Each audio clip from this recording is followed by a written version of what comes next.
സർക്കാർ കോടതിയിൽ ചോദ്യം ചെയ്തിരുന്നു. ഡിജിറ്റൽ സർവകലാശാലയിലും സാങ്കേതിക സർവകലാശാലയിലും VC നിയമനത്തിന് സർക്കാർ നൽകിയ പാനലുകൾ ഗവർണർ ഇതുവരെ പരിഗണിച്ചിട്ടില്ല. Kerala vision news, Thiruvananthapuram. സപ്ലൈകോ വഴി ലിറ്ററിന് 349 രൂപയ്ക്ക് സബ്സിഡി വെളിച്ചെണ്ണ നൽകുമെന്ന് ഭക്ഷ്യമന്ത്രി GR അനിൽ.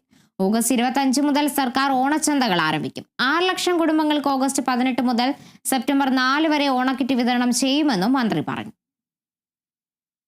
മാർക്കറ്റിൽ ചില ഉൽപ്പന്നങ്ങൾക്ക് ഈ അടുത്ത നാളിൽ വില കൂടിയതടക്കം പരിശോധിച്ചുകൊണ്ട് ജനങ്ങൾക്ക് ആശ്വാസം പകരാൻ പരമാവധി വില കുറച്ച ഉൽപ്പന്നങ്ങൾ മാർക്കറ്റിൽ അവൈലബിൾ ആക്കാനുള്ള നടപടിയാണ് ഗവൺമെന്റ് കാണുന്നത്. അതിനനുസൃതമായി കേരളത്തിൽ ഓഗസ്റ്റ് 25 മുതൽ സെപ്റ്റംബർ 4 വരെയുള്ള 10 ദിവസക്കാലം ജില്ലാ കേന്ദ്രങ്ങളിലും നിയോജക മണ്ഡലം ആസ്ഥാനത്തും സപ്ലൈകോയുടെ മുൻകൈയിൽ ഓണച്ചന്തകൾ ആരംഭിക്കും. AAY കാർഡുകാരായിട്ടുള്ള 6 ലക്ഷം കുടുംബങ്ങൾക്ക് ഓണക്കിറ്റ് ഗവൺമെന്റിന്റെ ഓണസമ്മാനമായി നൽകും. രണ്ടാമത്തെ കാര്യം വെളിച്ചെണ്ണയാണ്.